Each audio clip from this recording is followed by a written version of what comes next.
Thank you, everybody.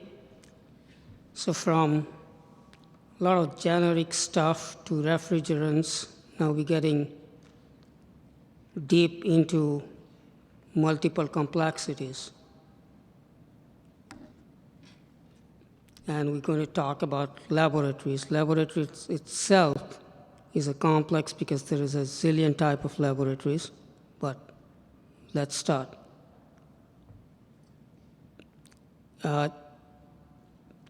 We're going to try to cover a fair bit of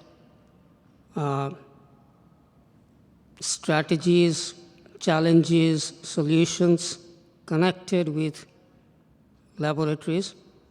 But as you heard in the earlier session, that decarbonization, climate change, resiliency, energy efficiency, it's all connected together, right? So we'll start from the high level and then look at a few major attributes within the laboratories ecosystem which affect GHG emissions, sustainability per se, and all that. Because if you want to talk about everything in laboratories, we may need many days. So that's how we will. So the general thing is, you talked about, we saw in the earlier presentation in the morning about decarbonization, that you reduce or you eliminate, and then you electrify, you heat pumps, or in some cases your passive strategies, and that's your roadmap to decarbonization. Well, when it comes to laboratories, there are a whole bunch of other things which add to resource use, exponential resource use. Some of them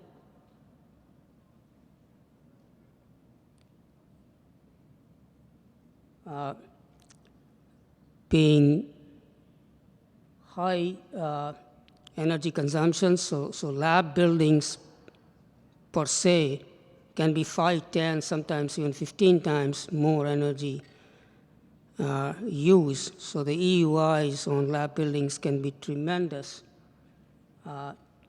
Then there are many laboratories where you just cannot avoid fossil fuels. So let's say right here in our backyard, we have a couple of wind tunnels which test aircraft engines, and the input is aviation fuel. You can't eliminate that. Or you have incinerators and other scientific equipment and processes.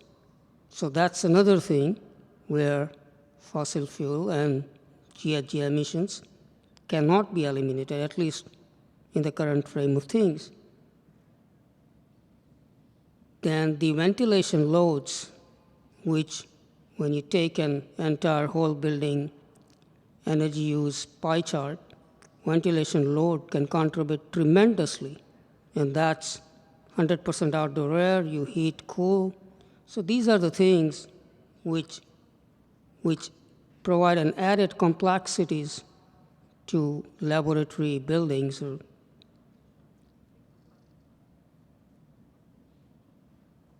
Then we have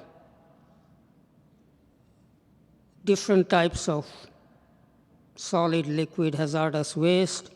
You got chemicals. You got equipments like fume hoods, which take up tons and tons of energy. And if you decided to leave the fume hood door open and leave out, that means that energy continues to be used without any productive effect. And so you'll see here a list of few of these items which add to the general concept that you reduce, minimize, electrify, and use some passive strategies. Laboratory and per se, laboratory buildings, hospitals, pharma, research, chip manufacturing, all this different type of building sector have those tremendous challenges. Apart from that, then there are other attributes which are unique in the laboratory building sector, which may not necessarily be as intensive in a commercial institutional type of an environment. So we got to look at those things as well. And at a nutshell, at a very high level, from a conceptual perspective, an integrated building design strategy where you get all the disciplines and not just the traditional architects, mechanical, electrical, engineers, sustainability specialists. In laboratory buildings, you need environmental health and safety, your chemical hygienist or an industrial hygienist. And so there may be many other specialists which are required, and we got to assemble an early day team. Once you do that, then look at some passive strategies, your early wins, which help you further improve your end goals and objectives. Then you try to see where can we reduce your loads, like cooling, heating loads, or other loads, plug loads, lighting loads, because this directly impact decarbonization or sustainability per se. And when we talk about decarbonization, I like to use the word global sustainability because it encompasses everything, all the ecosystem which is associated. Then we look at the active strategies. Simple thing, what are my set points? Can I increase that 1 or 2 degrees? No problems. Then that can, in your life cycle, it can contribute quite a lot.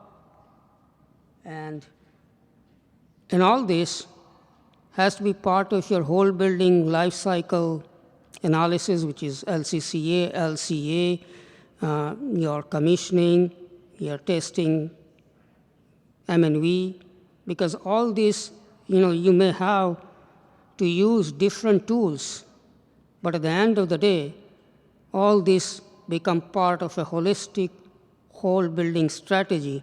And if you do not do that, then somewhere there could be gap, and that will affect. And also, as we heard in the morning session from Gina, is how do you future-proof?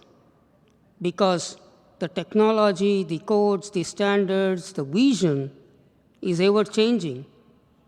And with this huge emphasis on climate change, where all the governments have come together to a certain goal, the building sector is fast changing. So you got to try to future-proof as much as possible. You can't be 100% sure, but if you're building a $100 million or a $1 billion project, and that infrastructure is going to be good for the next 50, 100 years, you at least can visualize what's going to happen in the next 5, 10, 15, 20 years, and try to incorporate based on life cycle decision-making.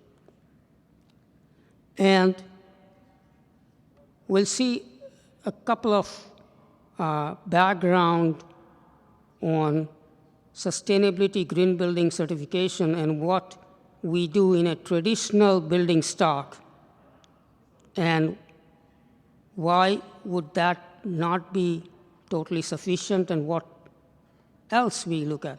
So when you have a traditional building, people may be looking at LEED certification or green globes or well, fit well, living building challenge, etc.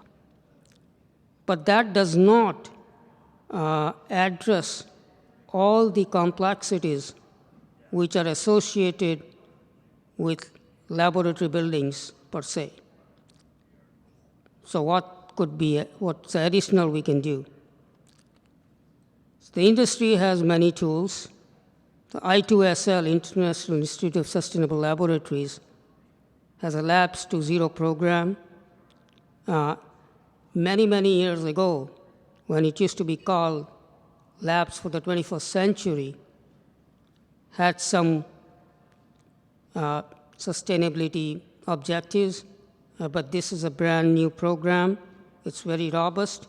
Along with that, there is what's called a Smart Labs Toolkit. There's My Green Lab certification. It has a certification program, My Green Lab, and these are all complementary.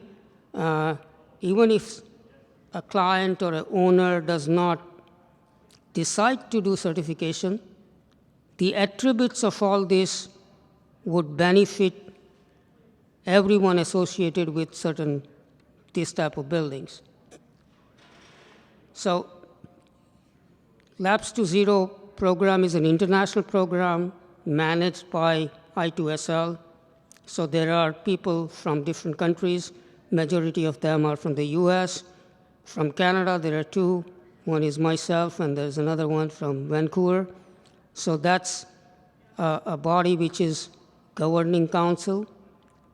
And it has got these 6 different elements where you start with a lab benchmarking based on your initial objectives, and that will give you a baseline benchmarking type of thing, right? Like we noticed in the morning session that you got to create a baseline to understand where you are or where a typical similar type of a lab building might be, right? And none of your existing industry benchmark parameters can directly apply because every lab building is unique, and it's a very huge footprint on energy, on carbon, on many other things, right? And so these are it demonstrates, and right now the Labs to Zero is a pilot project which is already out. Anyone interested, the benchmarking is a free tool right now. You can just look at it. It's administered by LBT, the Lawrence Berkeley Lab, and you can get there, register yourself, put in your lab building, data, and you can get a very high level of comparison on similar labs, how they are doing, that sort of thing. So you can, try to do that. As we saw, the Smart Labs Toolkit, that also has got great information. It provides you with a roadmap or some of the initial stuff of planning, assessing, implementing. There are great checklists. These are important things which are unique to laboratory buildings and which have to be done. You cannot just take an office building or an institutional building template and throw it into a lab building and then assume that that will work. So these are some of the great tools which are available. They are free. This is some other additional information on the Labs to Zero of the 6 different parameters. So, that is available. You can visit the I2SL website. It should be there.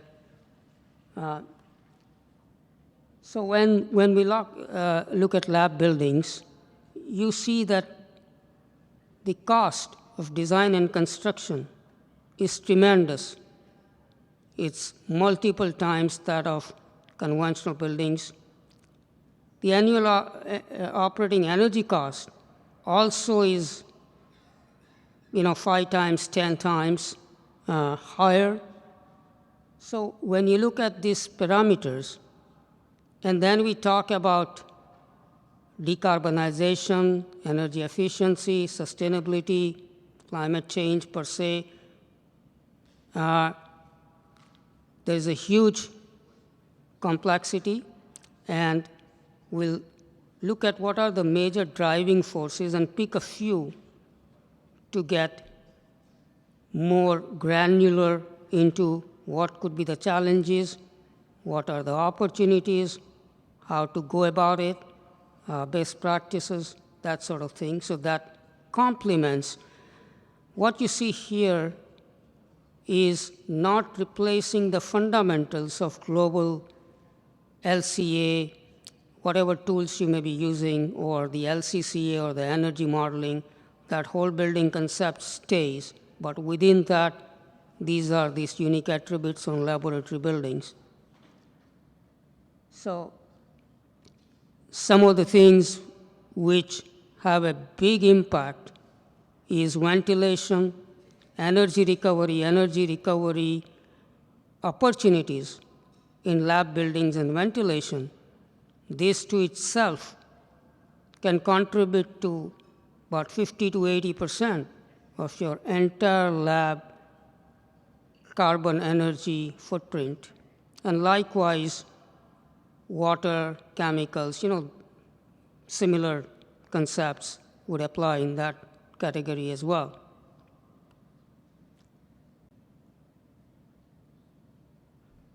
So we'll get into some of these technologies or systems or subsystems, so as to say, and see what are the options available, what could we do so that we can have a positive impact on carbon reduction, on your energy use, and which in turn can help on your decarbonization strategies, because you can't have 1,000, 10,000 kilowatts of electric boilers. Sometimes you don't have the infrastructure. If you want to have an infrastructure, even your local electrical provider may not have that, right? So what could we do within that building? And so these are some of the things which can help contribute into your carbon and energy efficiency. We talked about ventilation, right? So unlike traditional building, on lab buildings, most of the lab buildings, I would say, what ventilation rates and codes do you use? There isn't one, and there is no simple answer which is the right answer. It's not ASHRAE 62.1. ASHRAE 62.1 won't even talk about laboratories. Then you get ASHRAE LVDL, laboratory ventilation design levels. That's one way of thinking. And you can NC ZAD 9.5 when it gets into flammable liquids which you use in your laboratories and how you use in NFPA 45, you need a fire protection guy, right? And I've just mentioned a few of them. There are a few listed below. On top of that, you have the ACGIH on the industrial hygienist side.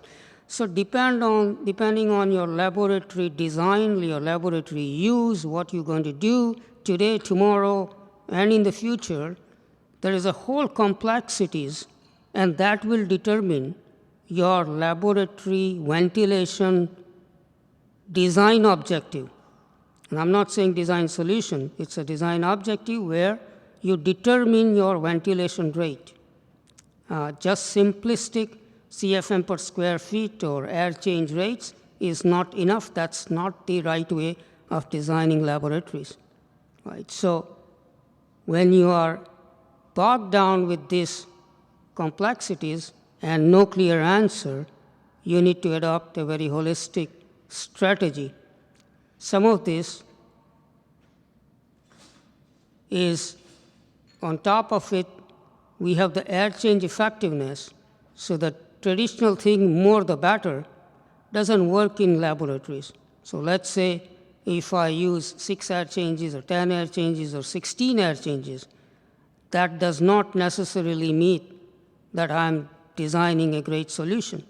And besides, higher the ventilation rate, higher the air change rates, more the carbon, GHG, energy use, etc. So on one hand, you want to remove your GHG, you want to maximize energy efficiency. So air change effectiveness is just one parameter. There are multiple different parameters. So things like CFD modeling and wind dispersion modeling, all these things become very, very important when you design a high-performing laboratory building. This is one solution or one strategy, I would say, that the labs for the 21st century had a flow chart on how do you determine on a particular project? Every project is different. You can have a radiological lab where you're doing some nuclear work, to level 3 labs where you're testing the COVID viruses, to something else, rock lab, earth science lab. So there are so many different complexities, but the way to look at is a very holistic approach, and then you have a team effort to determine, you analyze all the different codes and come up with a suggested laboratory ventilation design. So some of you who may have been involved in laboratory design or laboratory construction or operations, many times people say, yeah, I got a smart sensor and I throw it in. No, there is no sensor in the world which can just on its own take care of everything.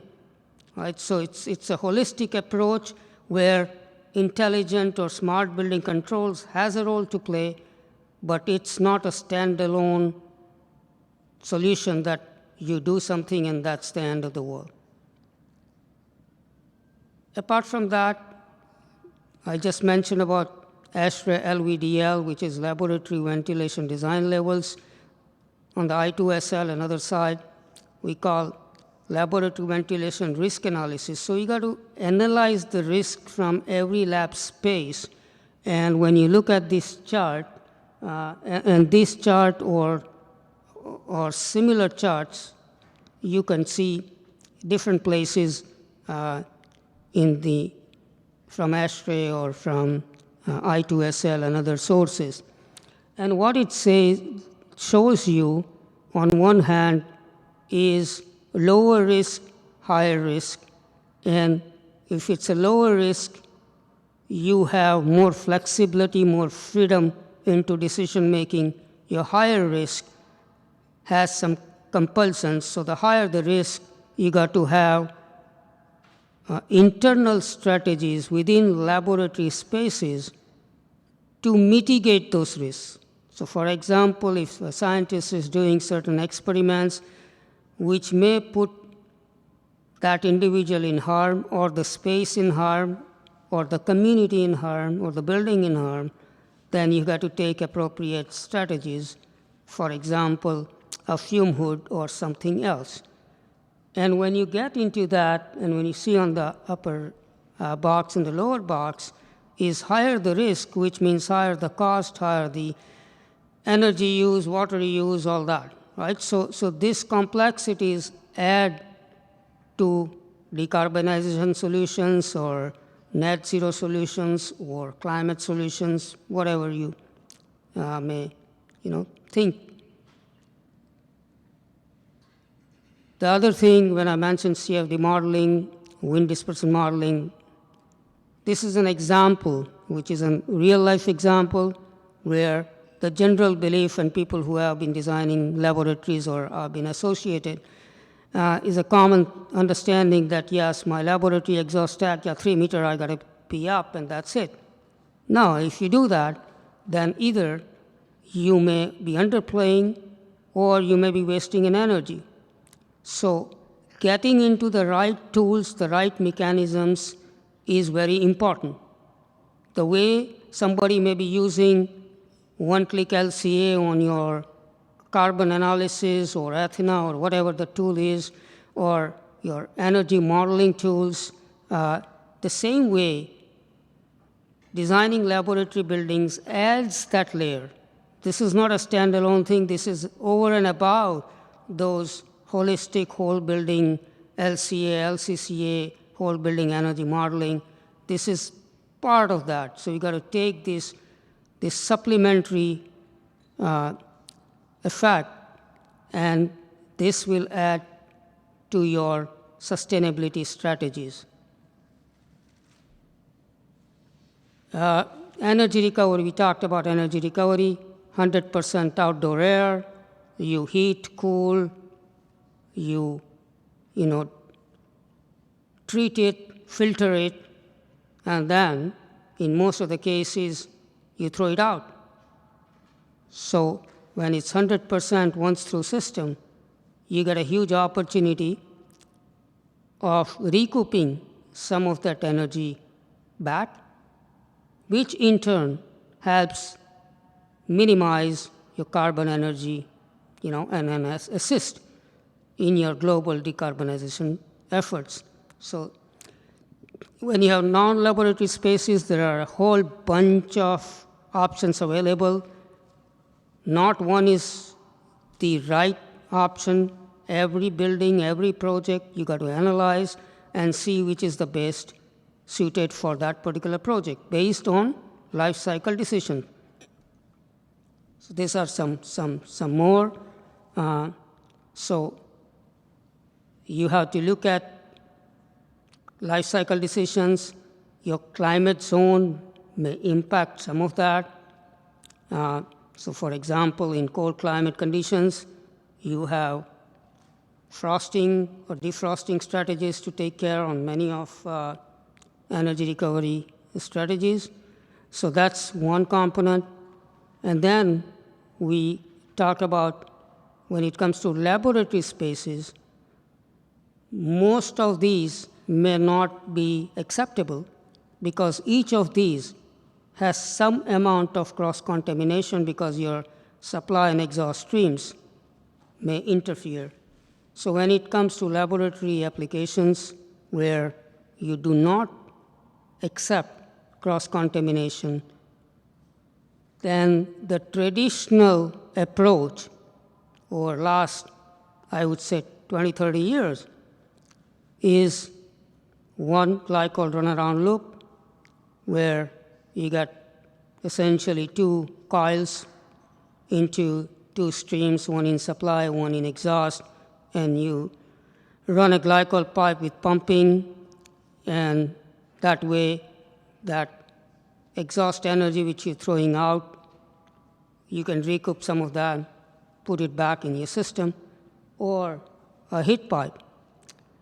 So that has been, in the days when we have nothing, this was a good start. But if you continue that approach, at the same time you talk about zero carbon, zero energy, all that, then well, what else do we have? Can we innovate? Do we have something else? And so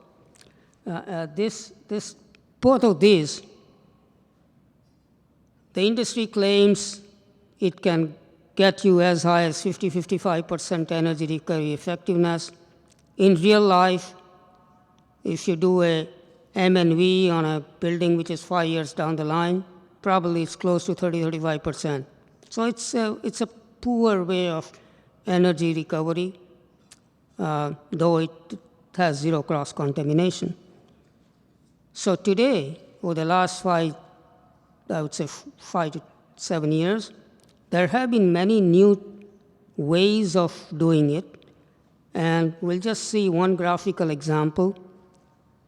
This is sort of an air source system which takes into effect the heat from the DX refrigeration and it puts back in the system. And this type of thing can give you 2 to 2.5 times better energy recovery effectiveness. And then below you will see that there are other strategies, air source boiler or exhaust source heat pumps, that sort of thing. So there are 3-4 different options which the designers, the owners, the lab planners could look at, where instead of that 30-35% energy recovery effectiveness, you can go upwards of 50, 60, 70%. And so that when you populate into your whole building life cycle analysis, and depending on what your ventilation or HVAC footprint is, it can get you back millions and millions of dollars while still giving you zero cross-contamination. So these are some of the things, and we talked about ventilation, air, and energy recovery because these are the two largest components when you look at the lab building sustainability footprint. these two alone, these two applications alone can contribute 50 to 80% of your energy carbon footprint, right? So it's very important. We also can talk about the whole life cycle on various strategies why it's important to do a whole life carbon on an early stage, and then look at what's coming in the future. We talked about refrigerant just before this session. So low GWP refrigerant, the amount of refrigerant, the leakage, that becomes important. Till now, traditionally, people were talking, when you talk about embodied carbon or LCA, it was restricted to building materials, concrete, and it's still a fact that the concrete and building materials contribute maximum. But over the last few years, your mechanical, electrical, plumbing, fire protection systems, electrical systems, increasingly have started acknowledging the importance of embodied carbon so that we can address that carbon from a whole building, whole campus perspective, and not just restrict to one concrete or one particular glazing or framing or building, other building material. So with that, there are many different parameters which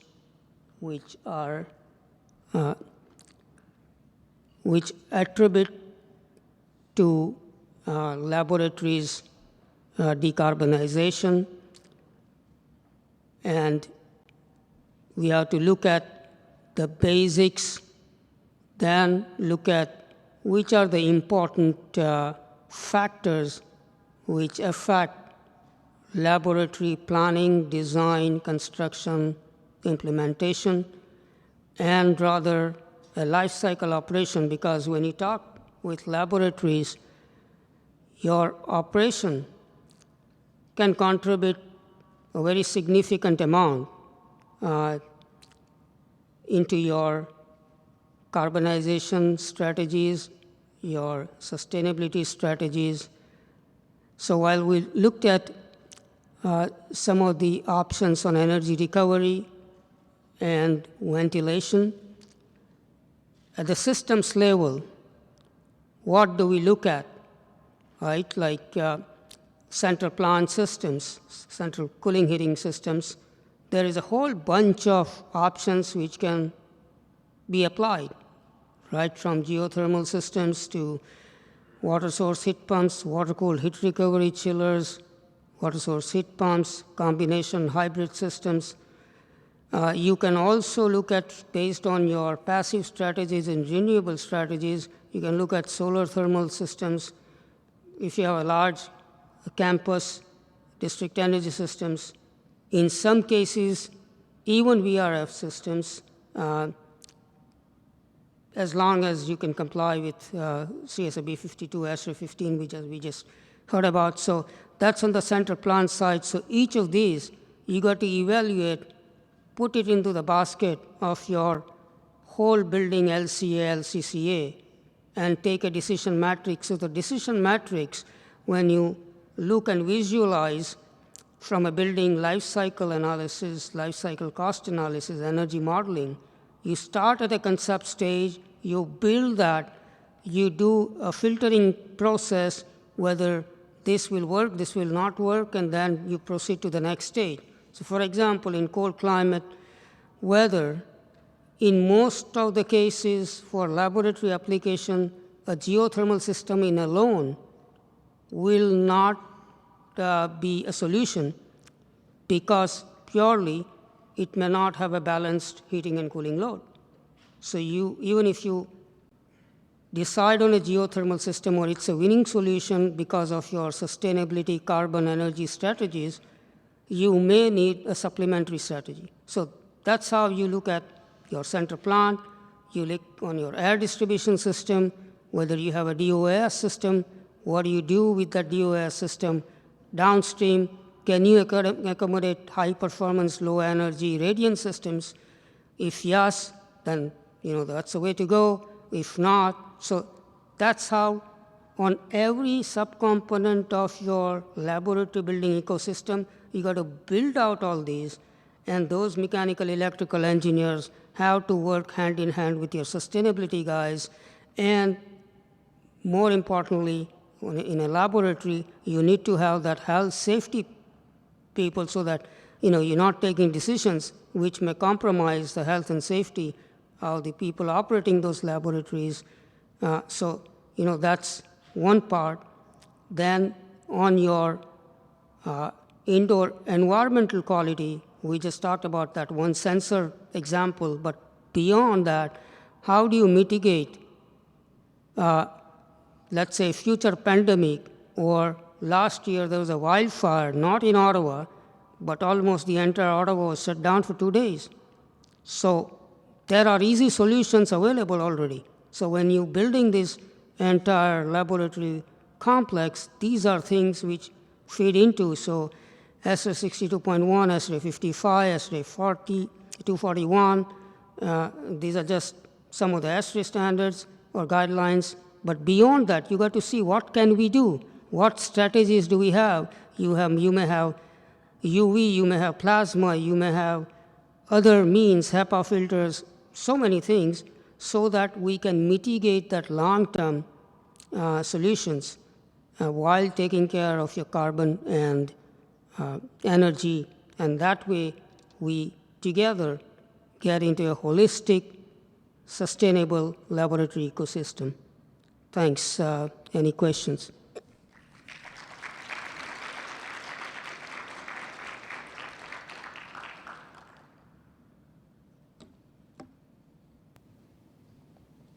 No questions? I have one question. Yes. For the reason why the heat pump is so much more effective at recovering heat from the exhaust, is that, because as you know, the heat pump just transfers energy, right? It's not, you're not creating energy or anything. So is it because of the temperature of the refrigerant in the coil, and it's therefore much more effective at capturing energy from that exhaust air relative to just running a glycol or water fluid? Is that the main reason? Well, I mean, that could be one part, but before that, let me clarify that schematic or a graphic you saw was just a picture. It is not a conventional heat pump, so you cannot just take a Train, York, Daikin, whatever heat pump and throw it there and say, I'm going to do energy recovery. This is a specific application. It's been designed for that particular reason and not your conventional heating, cooling, right? So I just showed that as an example because it has been designed and constructed to provide that seamless, totally different path which are of the supply and exhaust, and yet provide you with that heat recovery in the cooling mode or the heating mode. And so what you mentioned about the fluid or the refrigerant, which traditionally we know about the hot gas reheat in a traditional DX system, is just one part of the strategy. It's more complex than that, and we would need an HVAC or an energy recovery application session to go deep into that. But because it's totally separate air streams, and it takes advantage of that refrigerant or the fluid heat passing from one stream to the other, that is one of the attributes, but not all. And are there several manufacturers of heat pumps that can make these customized units for you, or is it pretty limited? Well, I mean, that's a project to project, but one thing also you got to look at, that if, let's say, we have a VRF system, or you got 3 manufacturers of heat pumps, York, Trane, Daikin here. Do I really want to, when I'm doing a $500 million lab project and my life cycle, say 50-year life cycle cost might be running into hundreds of millions of dollars. And as a lab owner, would I want to trust somebody to do a customized thing and test it on my project? Probably not. So I would rather stick to a great chiller or a heat pump or a VRF from those guys and lean to specialists who have already done, because I would like to see where all have you installed and what are the problems, and have you eliminated those problems. So yes, technically, in theory, you can do that, right? But it's not just heat pump per se. There is some concept of the heat pump into that, but it goes beyond that, right? So like that, there are other sophisticated glycol runaround which are customized. So when you look at a schematic, you may still see that, yeah, there are 2 coils, glycol flowing in around, but that can get you, probably 60-70% energy effectiveness compared to 30% on conventional glycol runaround. And so there's a company called Convecta. You can Google, you can search it. So there are, my point was that you can do a traditional energy recovery through glycol runaround loop. That's what people do for the last 10, 15 years. But when we talk about decarbonization, net zero, global sustainability, then there's a duty to go beyond, right? We do that all the time when you look at DOS systems or your chillers and air-cooled chillers or water-cooled chillers or heat pumps. You do that. What's your efficiency? What's your COP, etc. Here in a lab building, that ventilation and energy recovery plays such a big component of your total building energy pie. 50 to 80% is a huge opportunity. So that's why, yes, we can do that, but at the same time, you don't want to throw something in, and then if it doesn't work, or if there are problems, then what do you do, right? And also, the traditional heat pump manufacturers, they are in the commercial market, and that market is huge. Right now, the way the market is growing, those traditional manufacturers won't even have time to keep up. Whereas this will take up tons of the time, right? So that's another thing. Because none of the traditional heat pump manufacturers do customization in their factories. It's a long process. They have their subcontractors wherever they are, and so we have to work with them, and so for that X dollar amount of an equipment, they will end up spending tons and tons of time. And then when you engage your consulting engineers who are to ultimately stamp, they are also not going to be comfortable if they don't feel, and likewise your lab owners, right? So yes, it can be done. It's not a rocket science. It's just improvising on some of the concepts which are already there in the industry.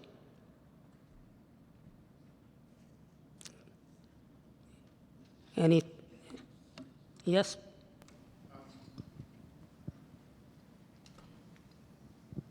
So laboratories are not really my field. I mainly deal with heating and cooling. And when we're designing heating and cooling systems, we look at kind of a peak load analysis. I'm just wondering, with laboratories where they're so expensive to build, and you're trying to size your ventilation and your heating and cooling systems to kind of match the risk of the laboratory, how common would it be to upsize those systems and then use things like variable speed drives in order to downsize them for the lab use? I'm thinking about like future use of the lab and going to like a higher level risk. So you're right, and unfortunately, in 30 to 45 minutes, I had to pack some high-level strategies, right? So I would not foresee any laboratory project, or in today's world, any project, period, without a VFD or a system which can modulate from 100% down to the lowest possible, right? So whether it's your high-end chillers, heat pumps, or your DOS, air handling, whatever. In VRF, we don't have to talk because that's the whole concept, that it's variable refrigerant. So any chiller, if somebody put in as a standard stock chiller because it's the lowest first cost, I would challenge that if I were me. So that goes without saying. I would go beyond that, that let's say you get a heat recovery chiller. I would try to get oil-free system,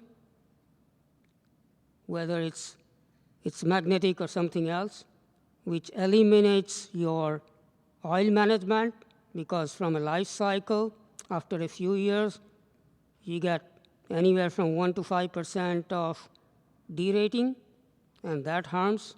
So all these things, if let's say we were talking about a central cooling plant design, I would talk about all these things, and these are mandatory first step. On laboratory buildings, there is a lot of simultaneous cooling and heating, or sometimes reheat. But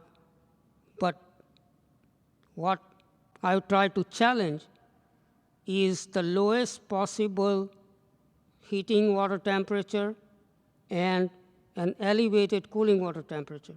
And that low temperature heating, medium temperature cooling equals maximizing energy efficiency. So all these things would come into picture when we talk about, that central cooling heating system, or your chillers, or, other traditional system. But you're right. I wouldn't even talk anything where you cannot modulate, and that modulation as well will be part of your IBMS, Intelligent Building Management System, where the entire ecosystem is integrated into one holistic building management strategy, interoperable, non-proprietary. So all these things will be a base requirement out of question. So if anybody says otherwise, then yes, let's talk across, and you try to convince me. Right?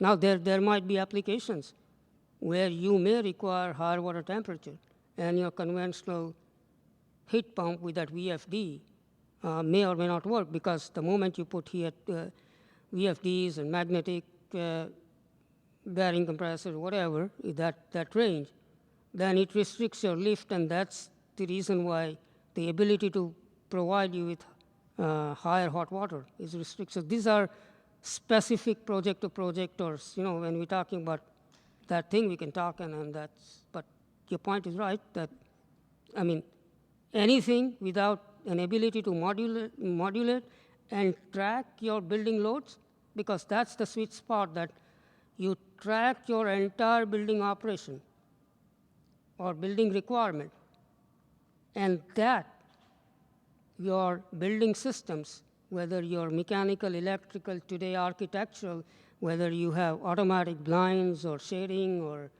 whatever, has to be part of that integrated holistic ecosystem. Only then you can get your utmost to minimize.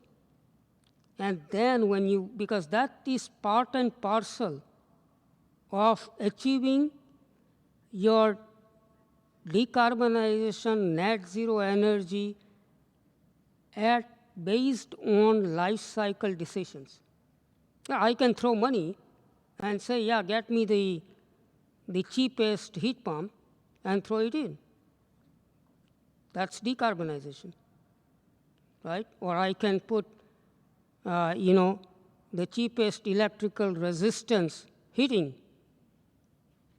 That's zero carbon. But is that the wise decision? That would be stupid to do. particularly today when we have technology which is, it's growing. So I would even go and challenge to do hybrid natural ventilation. People are very worried here. I wouldn't get an architect and an engineer to stamp those things, but that's where we have to go. Right? Today's session was not about the grid and Ontario power generation or Canada as such, or even world as such, but you can't. Even if the building sector goes on 100% electric, you don't have the capacity. Right? Let's assume your grid is 100% clean, and Ontario is pretty good compared to other places, but let's say you don't have that capacity. Then you get about your EV. You get 1 million extra cars. Where are you going to charge that? So there is a lot of other things. So my philosophy is any decision you take, including a simple grill and diffuser, which is $200, get that decision based on your true life cycle. That's where I showed you about CFD modeling, which 99% of the people don't do. This information is out there in our industry for last 20 years. Right? So we got to capitalize on all that and then take the decisions. Thanks. Anything else? Thank you.